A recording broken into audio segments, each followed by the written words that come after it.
Today, students, welcome to study unit 17, the command and the O.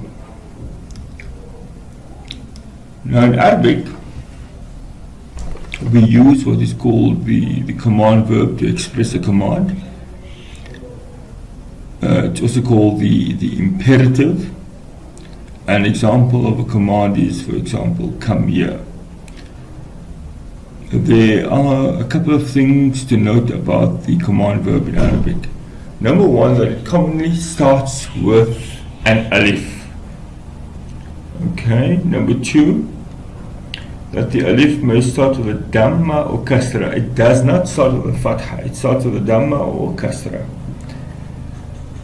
When the middle radical of the verb, that's in the present tense, for example, kataba means, kataba is he wrote. The middle radical when you in the present tense is yaktubu. So when you convert this to an imperative, when you say write, for example, then because the middle radical takes a dhamma and sound, then that alif there, that normally comes at the beginning of an imperative, starts with an u. So you say uktub. Okay, uktub. Okay, uktub.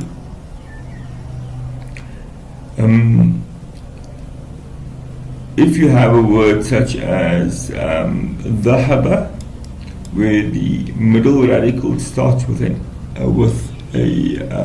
in the present tense starts with a fatha, then for example you have dhahaba in the past, yadhabu in the present, then the alif would start with a kasra as well. Okay, the command would start with a kasra as well. So you have idhab. So you have, the basic principle is to have words such as uktub, idhab.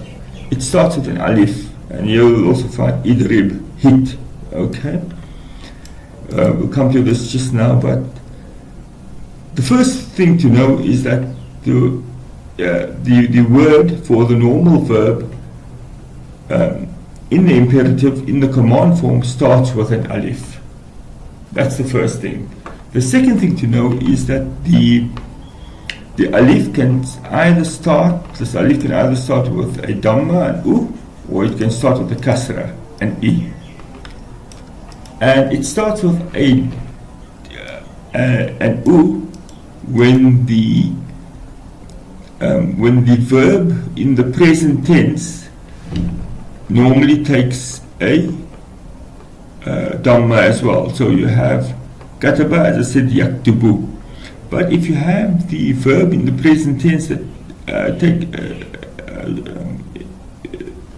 if the verb in the present tense takes a fatha or a kasra, then the alif, the imperative starts with a kasra.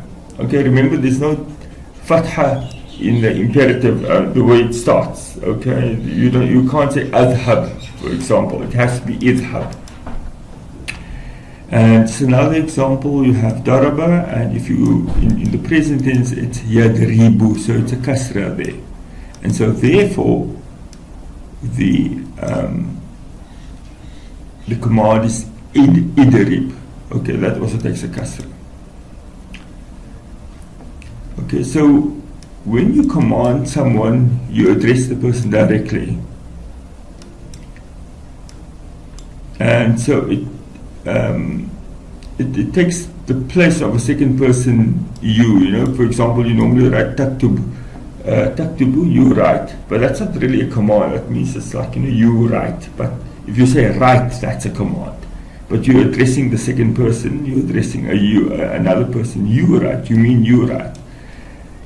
So this is the command verb. To continue, we have then the tables for the imperative. If you're addressing a singular masculine person, you say uktub. Okay. In other words, if you're addressing a man or a boy, if you're addressing a lady, you say uktubi. That's a single lady or girl. If you addressing two people, you say uktuba. And if you uktuba. If you're addressing if you're addressing two females, this is supposed to be uktubata. Okay, uktubata, just add a ta there. As we said, the jewels aren't that's important at this stage. And then when you're addressing, a group of males, you say uktubu. Okay, you're addressing a group of females, you say uktubna. Okay, that's 3 or more. And of course, if there's a group of males and females mixed, we normally use the male plural. So that's the imperative. With regard to the use of O, this is a very common expression in Arabic, but we don't normally translate it. Arabs normally say things like, oh girl, ya bint, oh boy, ya walad, whereas in English we say, girl, please come here, or boy, please come here. They would say, ya binti, oh girl, oh boy, but we don't normally translate this into, when we translate it, we don't normally translate oh girl, we just say, girl. But be that as it may, there are a couple of rules that apply to the word ya.